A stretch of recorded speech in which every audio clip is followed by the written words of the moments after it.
Break के बाद एक बार फिर आपका स्वागत है। तो हर 3.5 सेकंड में एक जान चली जाती है और हर 24 घंटे में 400 लोगों की जान जाती है, यानी एक दिन में 400 लोगों की जान सिर्फ रोड एक्सीडेंट यानी सड़क हादसों में जाती है।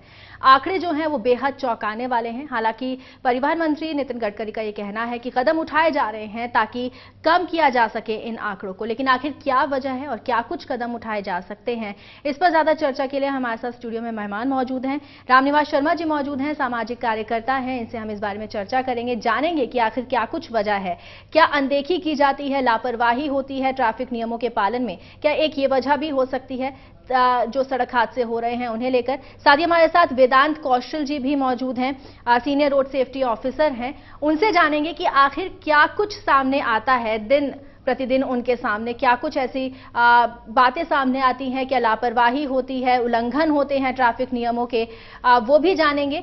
साथ ही ये भी जानेंगे कि नितिन गडकरी जिन चीजों की बात कर रहे हैं, जो बदलाव लाने की बात की जा रही है, वो कितनी कारगर साबित हो सकती है और क्या कुछ कदम उठाए जा सकते हैं, इसे लेकर चर्चा करेंगे। सबसे पहले वेदांत जी मैं आपसे जानना चाहूंगी, यहाँ नितिन गडकरी का ये कहना है कि 96,000 इस समय हमारी लंबाई है, जो नेशनल हाईवेज की लंबाई है पूरी देश में, उसको बढ़ाकर 2 लाख किया जाएगा ताकि जो बाकी सड़कें हैं उन पर जो दबाव है वो कम हो और रोड एक्सीडेंट्स जो हैं वो कम हो। क्या ये कारगर साबित हो सकता है अगर ऐसा होता है आने वाले समय में? तो जी देखिए, बेसिकली जो रोड लेंथनिंग की बात है वो तो definitely it will ease out transportation जो हमारा है, जो कम्युनिटी जितना कम्यूट होता है, ट्रैवलिंग टाइम है वो काफ़ी रिड्यूस होगा। लेकिन जहाँ तक कि रोड सेफ्टी की बात है, आई थिंक उन्होंने अच्छे कदम उठाए हैं, जो कि आपके ही चैनल के थ्रू मैंने देखा कि he is talking about a lot on road engineering. तो रोड इंजीनियरिंग के ऊपर काफ़ी अगर काम होता है इस तरीके से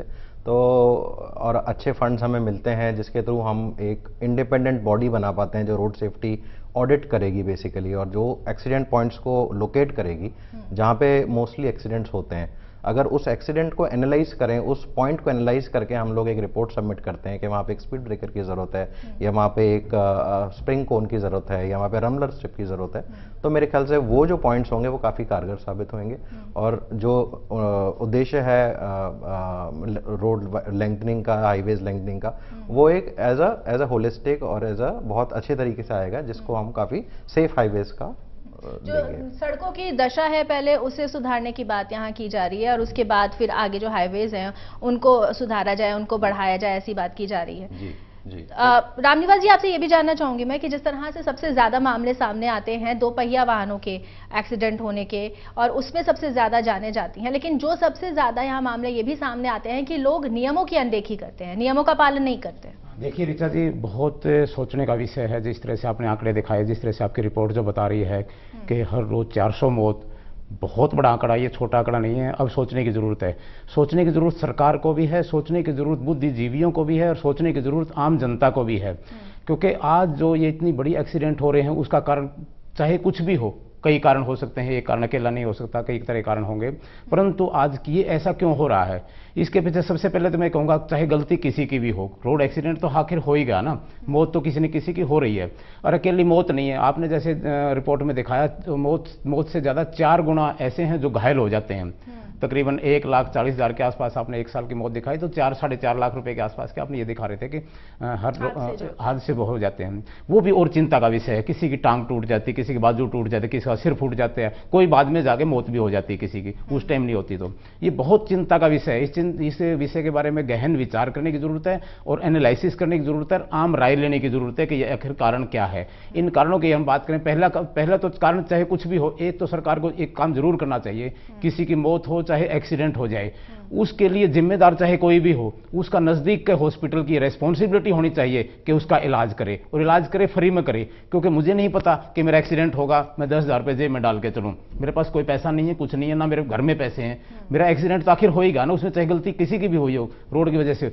सबसे पहले सरकार को चाहिए कि उसके लिए फ्री हॉस्पिटल हो, और उसके लिए अकेली फर्स्ट एड नहीं, मेरे को पूरा इलाज जो है फ्री होना चाहिए और नज़दीक के हॉस्पिटल में होना चाहिए। यदि नज़दीक का हॉस्पिटल इतना बड़ा नहीं है जहाँ पे वो रेफर करते हैं, उनकी रिस्पॉन्सिबिलिटी फिक्स होनी चाहिए उसके लिए। क्योंकि यदि हम फ्री की उनकी बात करेंगे किसी प्राइवेट हॉस्पिटल की, तो प्राइवेट हॉस्पिटल क्या करेंगे, वो इलाज ठीक से नहीं कर पाएंगे, क्योंकि फ्री के इलाज को कोई निकलना इसको लेकर चाहेगा। कदम उठाए जा रहे हैं सरकार की तरफ से, इसको लेकर भी कदम उठाए ही जा रहे हैं। रामनिवास जी, मिराज जी, आपसे ये भी जानना चाहूंगी मैं, हमने देखा है कि ज्यादातर एक्सीडेंट जो होते हैं, जो सड़क हादसे होते हैं, उसमें अगर मौत होती है या ऐसा माना जाए कि जिम्मेदार जो लोग होते हैं 15 साल तक की उम्र होती है उन लोगों की, लापरवाही इसे कही जाएगी।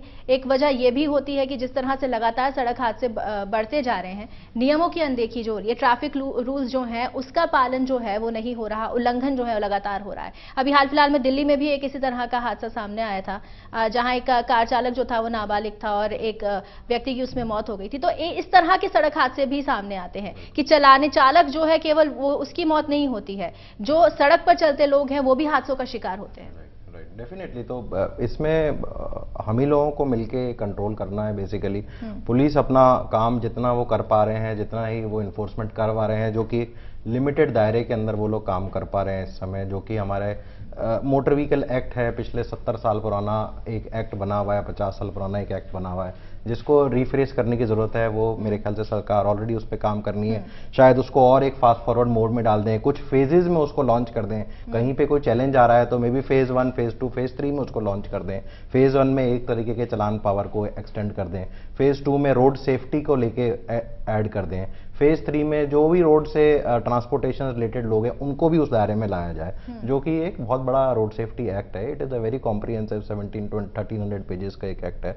वो अगर अप्लाई होता है तो इन सब चीज़ों में हमें काफ़ी ज़्यादा पावर मिल जाएगी एनफोर्समेंट करने की।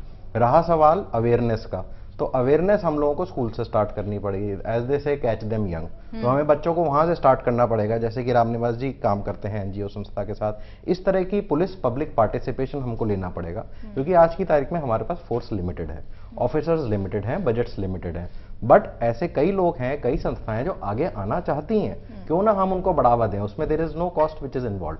अगर हम उनको बढ़ावा देते हैं और प्रॉपरली उनको एजुकेशन में जाते हैं, जो पेरेंट्स हैं उनको हम जा के एजुकेट करते हैं कि आप अपने जो नॉन एडल्ट बच्चे हैं उनको आप गाड़ियां ना दें, वो कहते हैं जी मानते नहीं है, तो we can basically call them up and counsel them.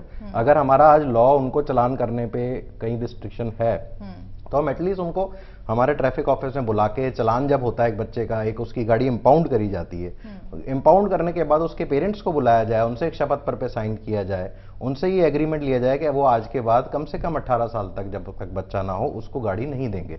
तब तक अगर ये नहीं होगा, तब तक इस पे अंकुश लगाना बहुत मुश्किल है। कोई जादू की छड़ी नहीं है, it is a matter of holistic approach. हमें चारों तरफ से इस चीज़ पर अटैक करना पड़ेगा, चारों तरफ से इस चीज़ को समझना पड़ेगा, तभी हम जाके इस न्यूसेंस को रोक पाएंगे बेसिकली। जी, और भी कई ऐसी वजहें होती हैं, जिसमें सबसे बड़ी वजह यहाँ पर सामने आई थी फेक लाइसेंस की।